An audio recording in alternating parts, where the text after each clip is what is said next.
My name is Prince Graham, and I'd like to introduce you to Aubrey Reef, if I pronounced it right, Ralph. I'm the Director of Research and Impact with Forward. I am Prince Graham. I work along with the Urban League and other local nonprofits based in the California, specifically San Diego area. And I work a lot with grants, preparation, and all of that. I'm very excited today to present this workshop for you guys on how to write winning grant proposals. So would you like to say something, Aubrey? Yeah, I would like to reiterate the fact that I'm excited to be here. I hope that this presentation will help you. My name is Dr. Aubrey Ralph. I've been in community development for the past 15 years, and the bulk of that work was in public administration. I was Deputy Director of Parks and Recreation, and then oversaw the grants division for the city of Compton. Was able to be awarded several grants from a federal, county, and state level and private level.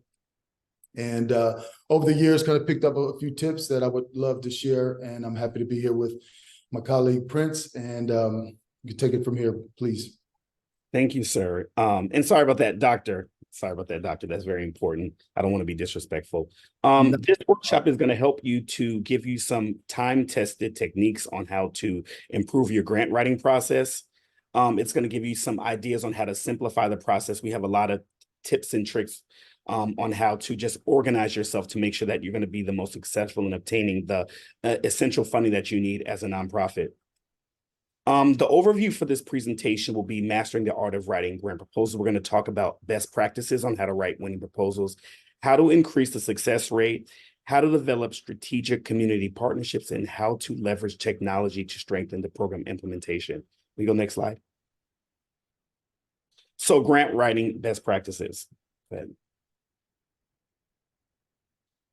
One of the things that are important when you are starting the grant writing practices is to understand the funder. Some things that you can do that I tend to do, some tips that I do, is I look up the funders and see what they're funding. Also, another hack that I use as well is doing a reverse. I find organizations that are in similar industries, and then I see who's funding them. That's kind of a shortcut in a way to see who's more likely to fund a program that's similar to mine. Another part is having clear objectives, compelling narratives, and measurable outcomes. And we're going to talk about this as we go on. It's important to research and understand what the funder is looking for. We don't want to have an organization and you have an organization around literacy and you're contacting biotech companies. You really want to make sure that, because the process can be so competitive, and I'm in California, which is highly competitive for funding, is that you want to make sure that your target is laser focused as possible to ensure success. Also, too, you want to talk about a compelling narrative.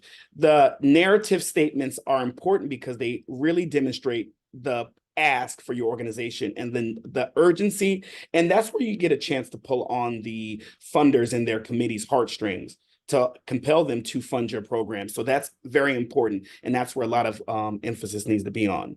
We want to set clear and realistic objectives. Just know now, in this very competitive time of grant funding cycles, is that everybody's trying to get the same pot of money. You have to imagine that there could be 50 to 200 organizations trying to get the same thing that you're trying to getting. So with your statements and then setting clear objectives so that these other people that don't know anything about your program can see your vision and then hopefully fund that. Also, we're going to go over the stress, permitting process, and train. So also too, and we'll get into that a little bit later. So let's go to the next slide, actually. So understanding your funder's objectives. There's many ways that you can research. One of the easiest ways is Google University. One of the ways is Google University. Like I said, you can look up organizations that are similar to yours and see who's funding them. A lot of times, some of the sponsorship information is contractual. So you'll see an organization and they'll say partly sponsored by. That's a little reminder of, hey, let me look them up. Let me see what kind of things they're funding. You can also go to their websites to look at their priorities and their past fund projects. That will give you a lot of information on what they're looking for and if you are a good fit to pursue them for grant funds. Adhere to guidelines. It's important as well to make sure that you follow the application exactly what they ask for. If they ask for no more than 250 words, you don't want to give them 251. A lot of you also too, you don't want to go on with extra information. We don't want to ramble, because these are a group of people that are usually scoring you on a metric. So every time that you go over in your numbers, or you're going off topic, or you miss an information point, that you could possibly be demoted for that in terms of scoring for some of these larger grant situations, because they're a lot of times done by committee basis. And especially if you're asking for any large amount of money, it's going to be a committee, and then they usually have grading scoring systems that they use. So you want to make sure that you follow the guidelines meticulously in order to not get any extra dings on your scores in terms of grabbing funding.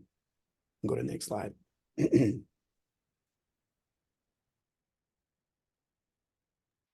This is developing a strong project plan. And I'd like to throw this to Aubrey, Dr. Aubrey, if you want to get started.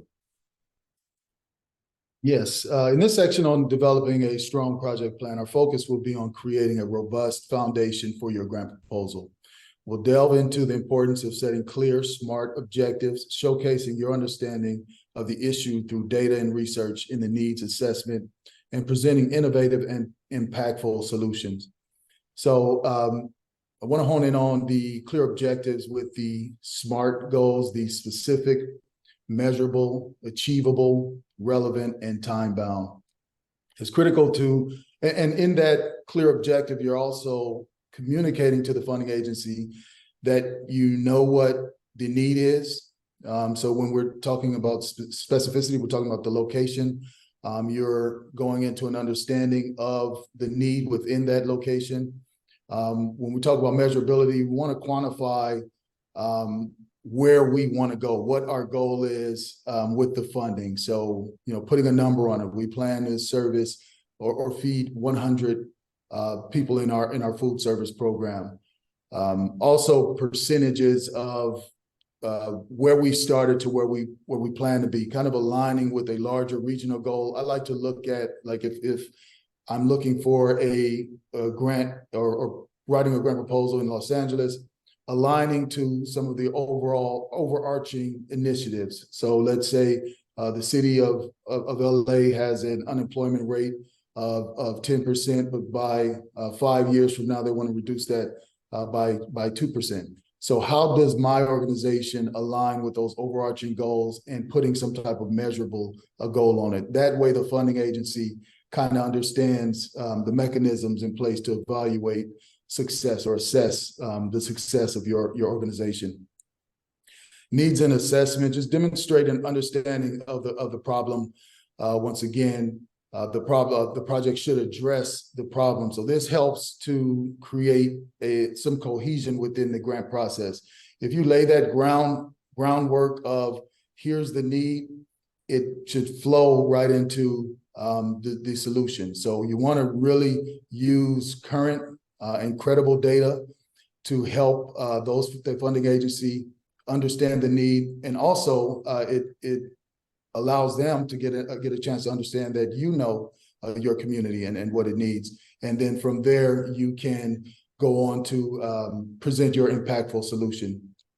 I think during the time when you're talking about your solution, this also, your empathy, your care, your dedication to a committed goal can also spill over within the grant writing process. This is when you can, showcase your organization's work and your plan to either to scale the work and impact your community. So funding agencies can actually see your care, your compassion, and your work when you're making that compelling narrative around your impactful solution. Documentation, I will go a little bit more into that on the next slide, as well as organizational information. You want to make sure before you start your grant, you read very carefully through the grant, the notice of funding availability. That will tell you who's eligible. It will tell you the type of documentation you need. If you're 501c3, articles of incorporation, UEI or unique entity identifier, that was pretty new, or probably a couple of years ago, they kind of swapped UEI for DUNS number. So really look through the checklist of the grant application, ensure that you have the documents necessary to show that you are an eligible organization to apply for the funding. Next slide, please.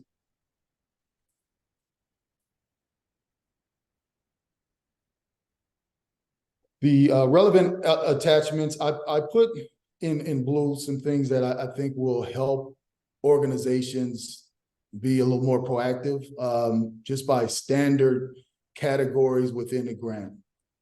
You want to have a good executive summary of the statement of need, as we discussed earlier, having the credible data, but also allowing yourself or your organization to explain that need, what you've experienced over the time you've been doing the work in your community. And that allows the funding agency to hear, how credible your organization is, and some of the unique experiences that you've had that you just can't read on American Community Survey or any census data. So, you really want to explain in the statement of need the statistics, but also your experience with the issue. Project description, your budget. For a lot of private funding, private grants, it may only ask for a budget, but when you're going for a state, county, or federal, oftentimes they also ask for a budget narrative. That once again, I can't reiterate enough, aligning everything based on the need to the solution to that project description, and then your budget should really be explaining and showcasing your experience with what type of equipment is necessary to pull this off, what type of staff, what positions are necessary, what is the cost of those roles. So really thinking through the budget is critical. And I would say also look at the category before writing the grant. Look at the budget in the grant to start preparing what you're going to request, because if you put in a proposal something that's ineligible for funding, you may just be disqualified on that point alone. So really look through the budget, read through what's eligible for funding. And for data and evidence, I would say use data evidence to back up your claims about the problem and your proposed solution. So not only the data about the community, but the data about your organization. You want to explain what you've done in the past. If you've been in business over the past 5 years, how many people have you impacted? And so also provide data about the outcomes of your organization. Next slide, please.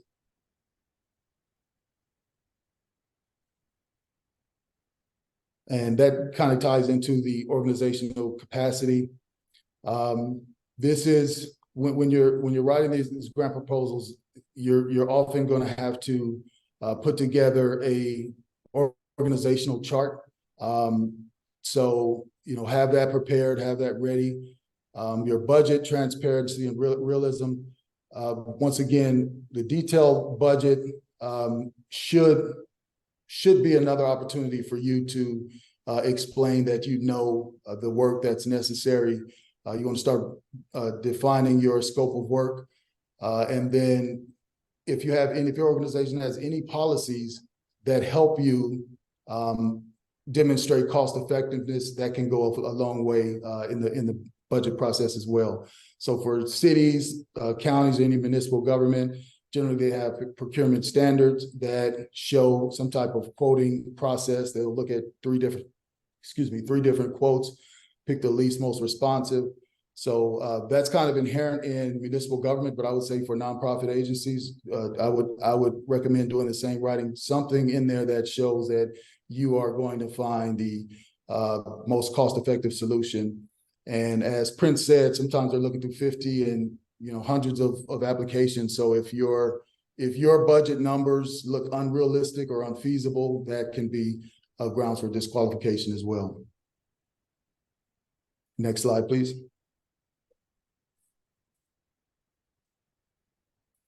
And I will pass this over to Prince.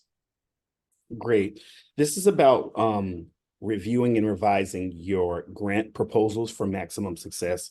You want to proofread your proposal. I have been actually served on a few councils, most recently the California Arts Council, where I was on a committee to approve grants to be then sent to the mayor for approval. These are citywide grants. And you'd be surprised at some of the typos and misstatements. Some things that some tips, some best practices for this are to use some of the computer added grammar and speller check capabilities there in most word processing applications. So that's proofread it for grammatical errors. It can sometimes come across, especially to organizations that are very large. I had a circumstance with an organization that was very large and they were asking for multiple six figures, and they're having it just kind of reads a certain kind of way in terms of, are you prepared for this kind of money? Are you able to, when you guys can't kind of properly craft sentences? Also, to get feedback from peers. This is where part of the collaborative process starts at. Get feedback from your inner circle and your outer circle. Seek feedback from colleagues or mentors with experience or knowledge. Sometimes even people that are lay people can give you insight in terms of how your program is stated, because the people a lot of times on these committees are regular people. I don't want to romanticize these people. They're regular people. They have jobs just like us, but they are in charge of making sure who gets money, and they are gatekeepers. So you want to make sure that it makes sense and have information that can be relevant to your industry, whether it's statistics, and it has information that people can properly digest without being too overwordy. You have to kind of imagine that, would you want to hear all of this stuff? And is it relevant? And then am I doing too much in terms of the information? Because some of it can be a lot. And these are regular people. Review the grant checklist. That's one of the first things that I do. I would show you, I have one on the wall, but it's not appropriate. But yeah, I have a checklist. Also, too, one of the things I have is my nonprofit folder.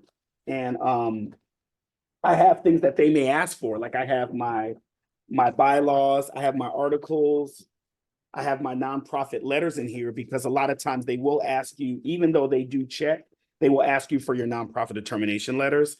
Can you bring up that, Olivia, can you bring up that image I sent you? Not Tina, Olivia.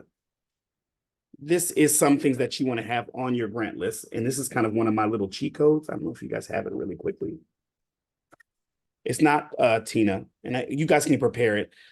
You also want to thank the fund. Actually, let me add in something in there. A lot of times with some of the funders, you can actually contact the funders. Particularly, I'm in San Diego. When dealing with the city, you can actually ask some of the people in charge some really basic questions about what they're asking for. So I would actually put contact the funders beforehand to ask them any specifics on the process, any relevant deadlines. And sometimes one of Prince's tricks is to sometimes ask a somewhat innocuous question. Like, hey, is it 12 noon or 12 p.m.? Or hey, what if I get in a little bit later? Is there like it's a way to, it's something that I do that I think I've had some success with, because I'm making myself stand out in the process. And we can liken this grant process to an audition, or to an audition where we want to find ways where we can stand out in a crowd, because there can be quite a lot of organizations looking for information. So I would actually contact them and ask them a question. Maybe that's a little bit off topic. Hey, do you ask them a question that is even relevant? Like, hey, is this your first year doing this program? Where is the funding from? Just something so they can kind of make a soft introduction into you. So when they come across your application, they're like, hey, that's that person I talked to. Let me see what they're doing. That's just like a little hack. You also want to thank the funder afterward, regardless of the outcome. And you also can seek feedback. A lot of times, if it's not too large of an organization, they can actually respond. I recently had a meeting with the San Diego Foundation about something, and it actually was a miscommunication, and I ended up getting the grant. So it's important. Like I said, these are real people that are in charge of these committees and that are running these committees. And if we just make these connections, it can help us ensure success in getting this grant, these grant monies. Can you pull up that image? Okay, maybe they don't have it yet. Maintain contact with the funders. It's also good maybe every few months, if it's some funding that you do think that you would get. Yes.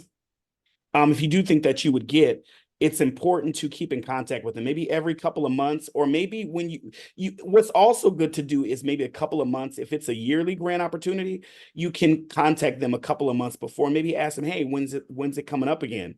And it's just anything that you can do to stand out from the bunch. Next slide.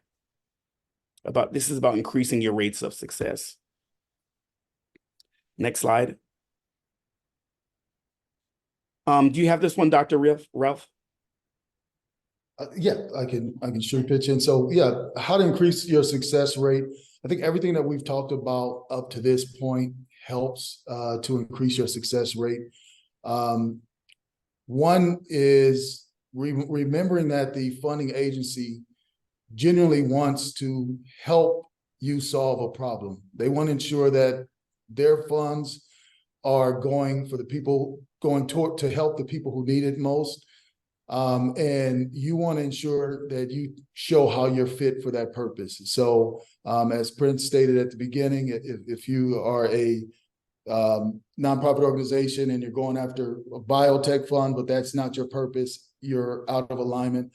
So just really hone in on the fit for the purpose of the funding, build strong relationship with funding agencies. I'll reiterate what Prince just said. I would also add to look at the webinars from the funding agencies. Oftentimes they'll provide technical assistance. They will, and be careful, look at the time frame. Oftentimes for the particular grant that you're writing, they'll say that there's an open period for questions, and then there's a cutoff date. So really look through the grant opportunity and look at all of the ways that you can join those webinars, take advantage of any technical assistance, and ask those questions. Pick up the phone and call, or via email. And then just continuous improvement and adaptation. We're living in a world where evidence and evidence-based strategy is critical, and funding agencies want to see cutting-edge practices. They want to hear about creative people who care about their community with cutting-edge practices and a creative solution to the problem. So just show how you are continuously improving in terms of best practices in your field, any concepts or literature, sources of literature that can support your method of approach of wraparound services, et cetera. Add that type of information to show that your professional development in applying those grant funds are helpful and useful to meeting the outcomes that you are proposing. And that, Prince, is there anything you want to add for that slide? I had a slide. Actually, let me pull it up because we can't get it to come up. But I wanted to add kind of to backpack in terms of, dang, you guys can't see it. It's all right. You guys can't see it.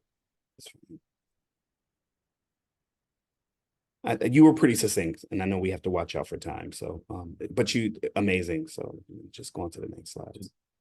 Next slide, please. So to piggyback off of that, the benefits of community partnerships, this can enhance your credibility, particularly for maybe smaller organizations. If you can show that you are sharing resources and having a broader impact, scaling your current work.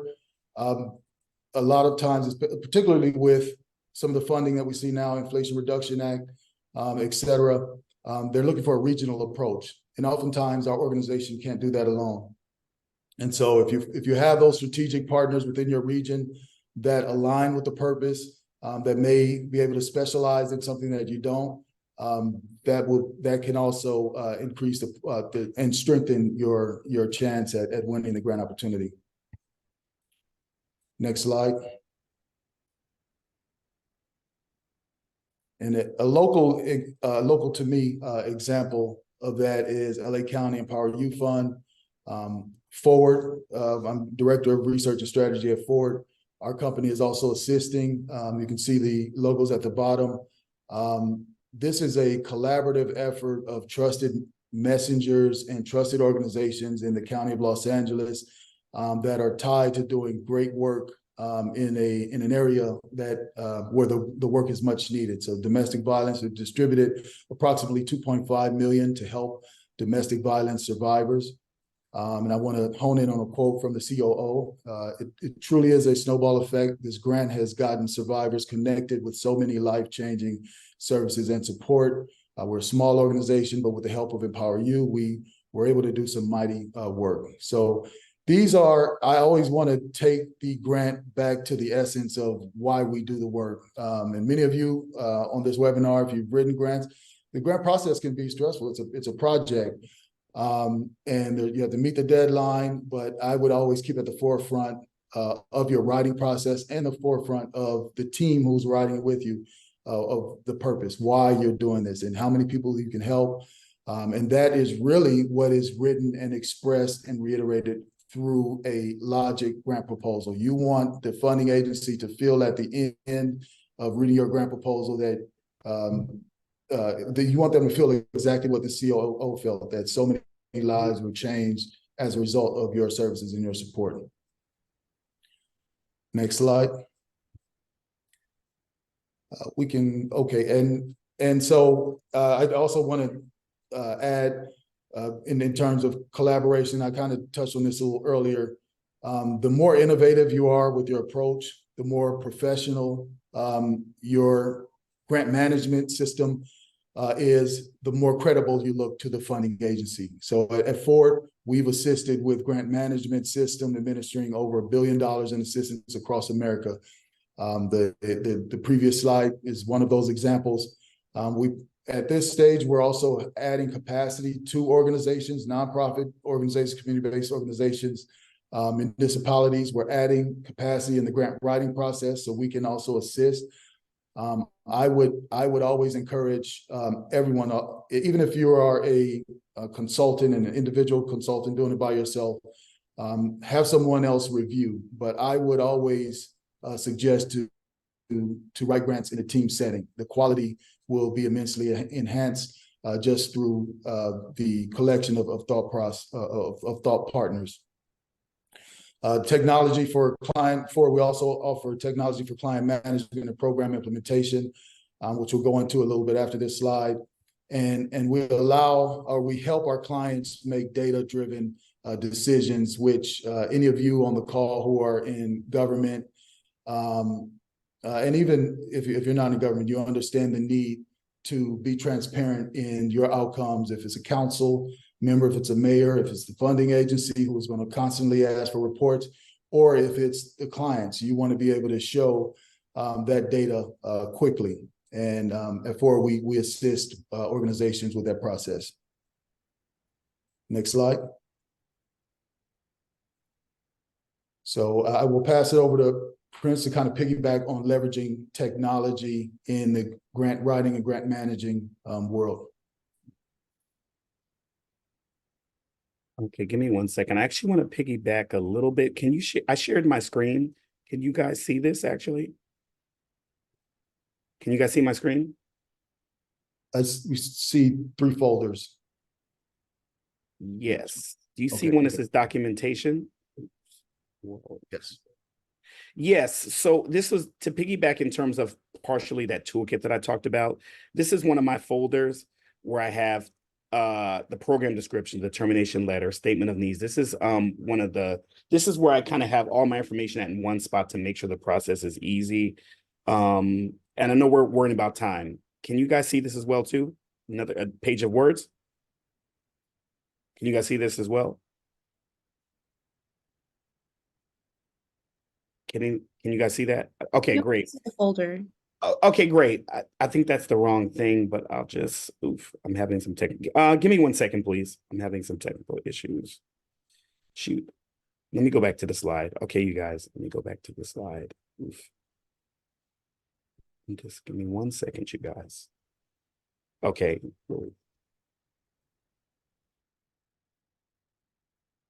I don't see the screen. Technical support. I don't see the screen. Shit, I can't see the screen. I can't see the screen, the slide, what slide we're at.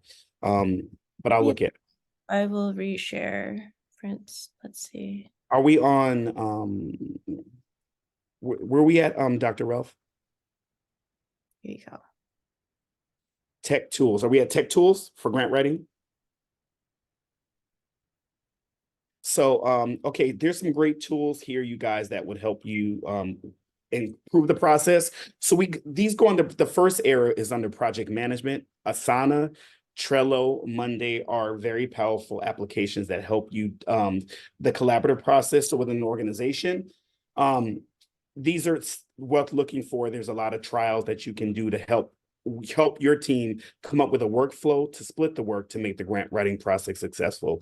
Hopefully you guys have heard of these project management tools. So you can have numerous people take parts of the grant process, and you guys can coordinate in real time. You can assign different tasks to those. The next one is AI tools. AI is some of you guys have heard about. It's a very powerful tool to increase productivity, gathering documents, making documents, just the whole process. Some of them are ChatGPT, Bard, and PDF AI. Where to find grant opportunities. We have sam.gov, grants.gov, Candid, and eCivics. Let's go to the next slide.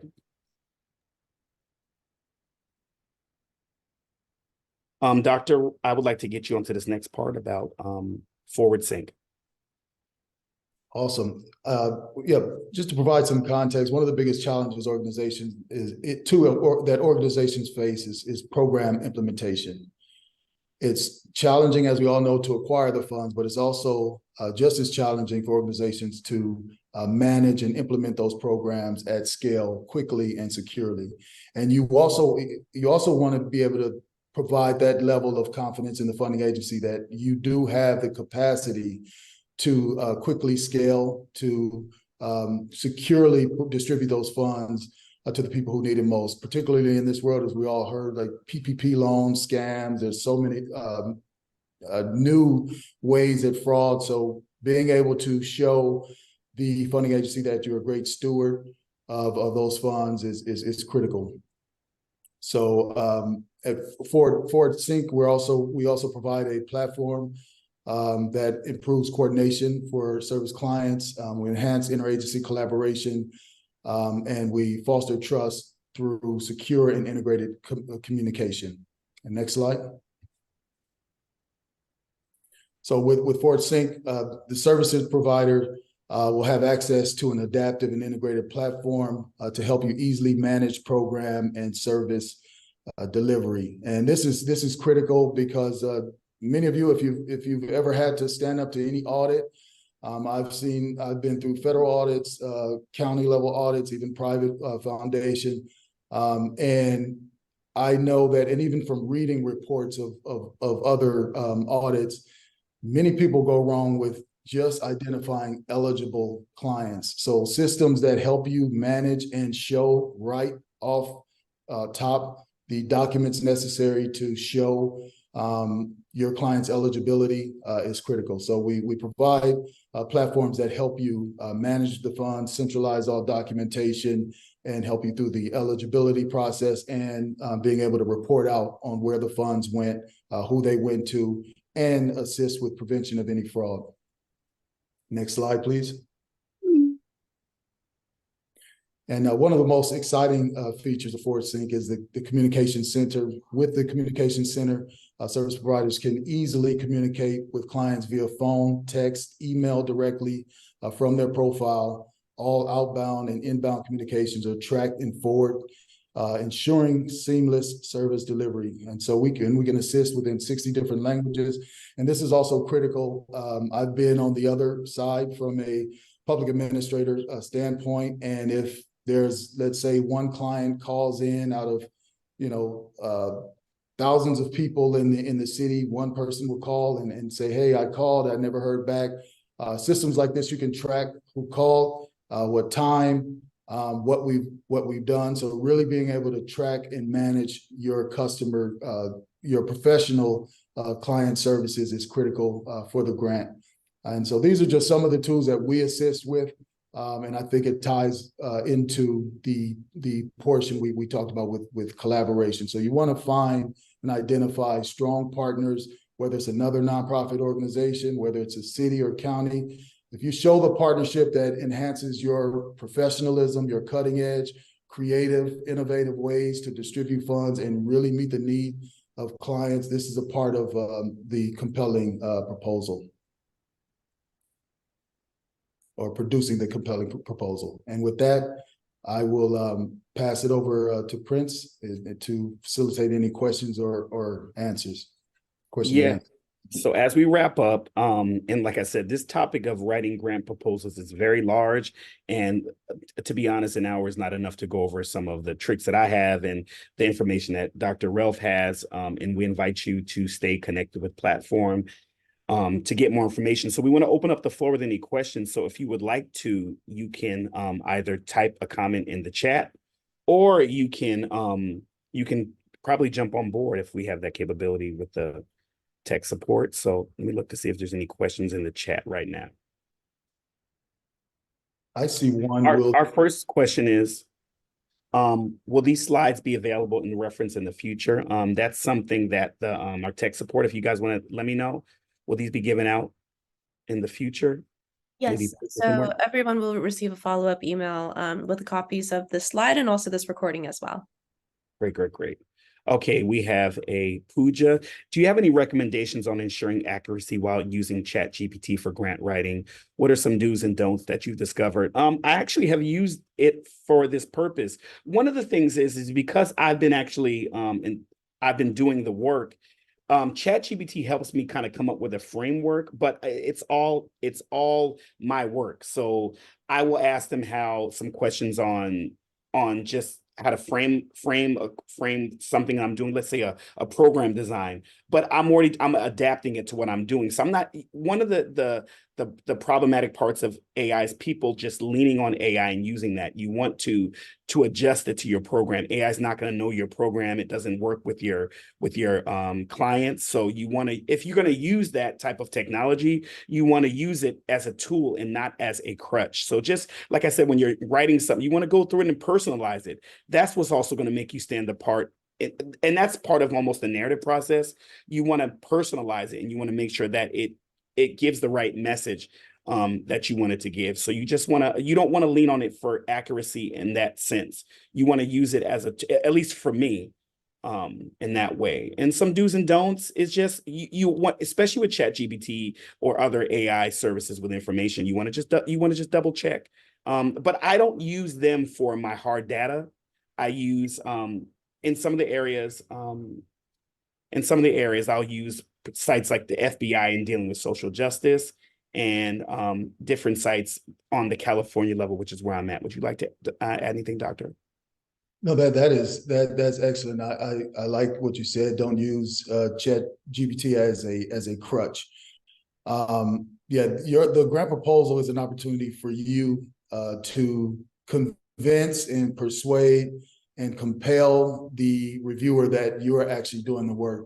ChatGPT can assist in rephrasing your grammar, maybe giving you some ideas. But I look at ChatGPT as another partner, a review partner, an automated review partner. And I think that should be a process of your grant writing, of submitting a successful grant proposal. You want to have a peer review and look at any automated technology as another peer review. You can even if you write it yourself, you may want to reword it in a way you can put it in a ChatGPT and ask it to rephrase it. So just ways to play around, but the grant proposal is for you to really express what you're doing on the ground level. And so I would just say that is a big don't just copy and paste what ChatGPT gives and submit it in a grant proposal. And I do see another question. A good way to find demographic information is to access school district websites. They often break down by neighborhood schools, and it is done annually rather than a 10-year-old census. Yeah, data is critical. Census, the decennial census is 10 years, but there's also American Community Survey, which does annual surveys, and they do break it down by census tract or block level. But that is a great point. Any place where you can get local, up-to-date data, school systems, a district website, a city's website, a county's website.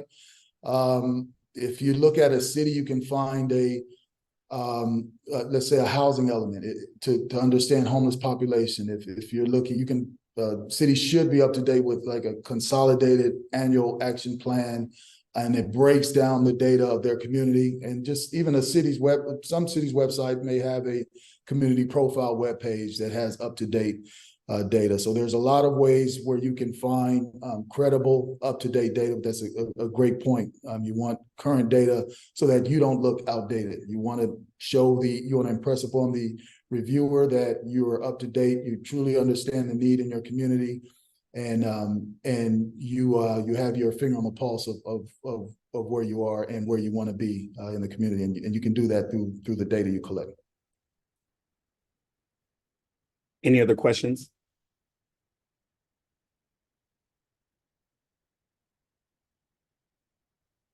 Okay. What are recommendations for Justice 40 communities? Do we have a leg up even if we aren't a strong grant writer? Are the EJBJ something we should be writing a grant for? I'm not familiar with the EJBJ. We could take the Justice 40 and the grant writer in the first two questions. You want me to jump on that? Yeah, you can go ahead and do that. Thank you. Okay. What are your recommendations for Justice 40 communities? I would also reiterate the regional approach.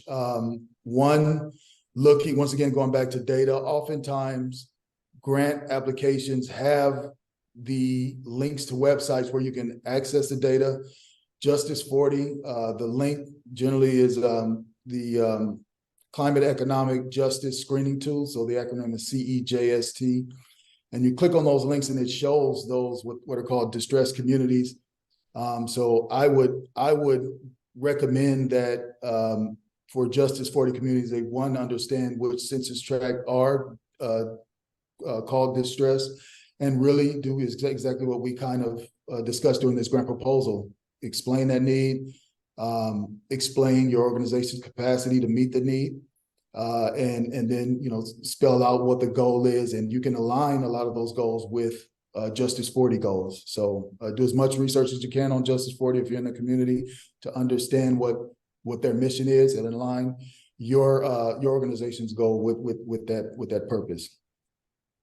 Let's see, do we have a leg up even if we aren't a strong grant writer? I would say you have a leg up by finding support. I also said, at Forward, we assist with that with the grant writing, grant management, from a grant management standpoint. I would say there's a lot of research that can be done to understanding grant writing, just being here at webinars and accessing technology or technical assistance programs. But if you're not a strong grant writer, you kind of want to partner up with a strong grant writer or grant writing organization, because there's no shortcut to it. It's, just like anything else, practice and submission. But I would say, even if you're not a strong grant writer, you would be surprised how reading thoroughly through a grant application can help you submit a good proposal, because up front, they'll tell you the categories you need. And if you don't have that category, you may not want to write the grant. So be really selective up front about the grant you go after, and read thoroughly through it and just respond to those questions. But I would say, find some strong grant writer support in that case. Another thing, Doctor, on our previous slide to that person that answered the question about applying for at least 3 grant applications increase the frequency of winning by 89%. So you're going to get more experience and that's how you become more experienced at grant writing, is by doing it as you start to win, as you ask questions and follow up, which is what we talked about earlier. Once you do all these different steps, you're going to learn, and that's how grant writers become experienced outside of taking classes. I don't think there's a degree for grant writing, so people really learn by doing it. So these practices that we talked about previously are going to really help you get that experience that you need to start to secure some of this funding and to be experienced. My next question is, remember, that's not necessarily a question, but procrastination, yeah, we do want to watch out for. A quick hack that I do is I always, on my master calendar, I always write the grant application deadline a couple days earlier, depending on how big it is. So if it's a short application, I'll probably say it's due on my calendar the day before. Or if it's a long application, I'll give myself about 5 days to put a fire under me to say, let's do this. Do you want to talk to that at all, or I can move on? Yeah, I like the same thing. Try to submit early. I like working in team setting, having a team of people writing the grant, and look at a grant proposal like a project. It's a time frame. Break it up in sections if possible. If you have more than one grant writer, assign tasks to individuals on the team.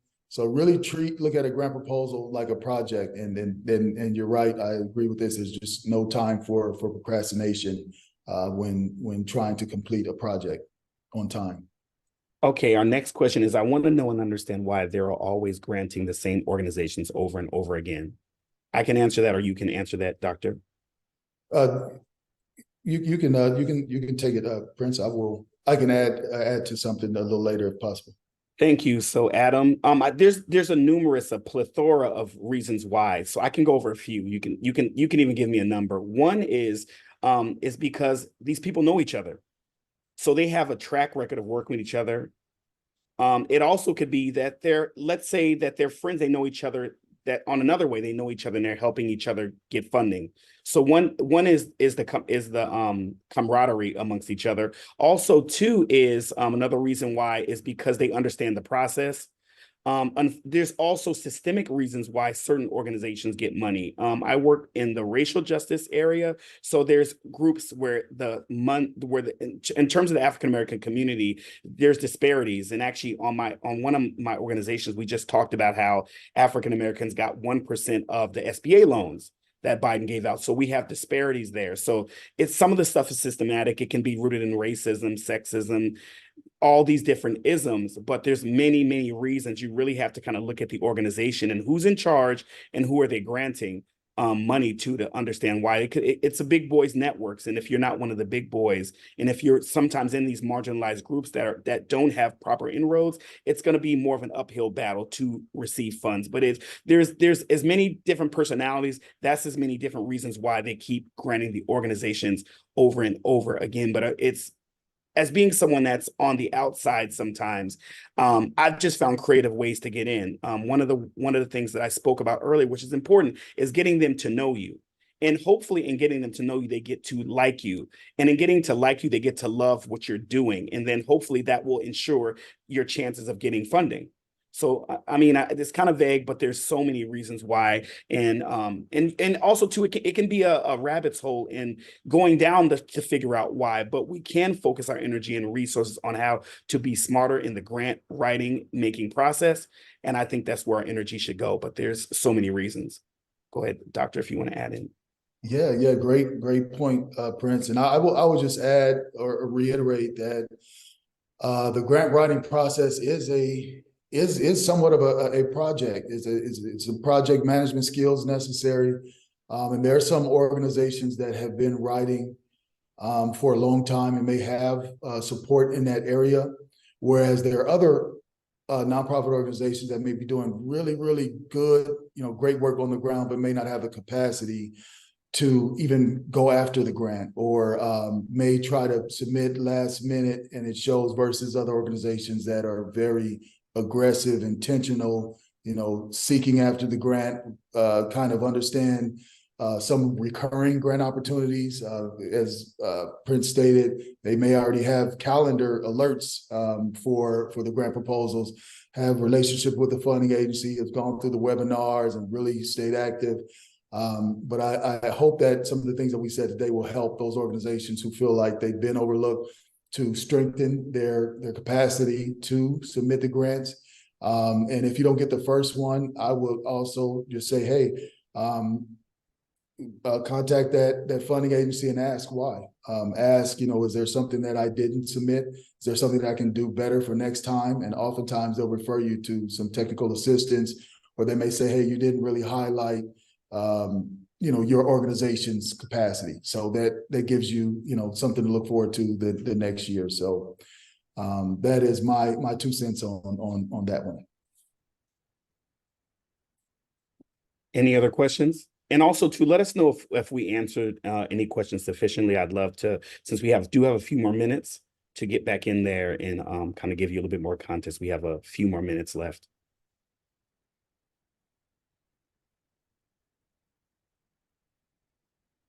Also, too, I'll add to that last question about that. Sometimes these organizations that have received funding, they know exactly what they want. And in particular, one application that I'm working on that I have received before, what I do, which speaks to my toolkit, is that I'm just using the same information from last year. So I've been able to secure funding because I know exactly what they want, and sometimes that's all it takes. Is they've written a winning perfect application, and they just keep duplicating it, and it's easy for the committee to understand. So it can be as simple as that. That reminds me, I'll add one thing before we close out. And we may have already touched on this, but I just want to remind you all, when you find the agency that's submitting the grant or offering the grant application, look at the history of awardees and do as much research as you can on those. So some of those recurring awarded organizations, it may even be posted. So you may be able to understand what it is that's so powerful about what they're proposing, and see if you have the capacity to duplicate those best practices in your community. So really do the research on past awardees. Okay, thank you, Dana. If there's no more questions, we would like to conclude this workshop on how to write winning grant proposals. Thank you all. Thank you.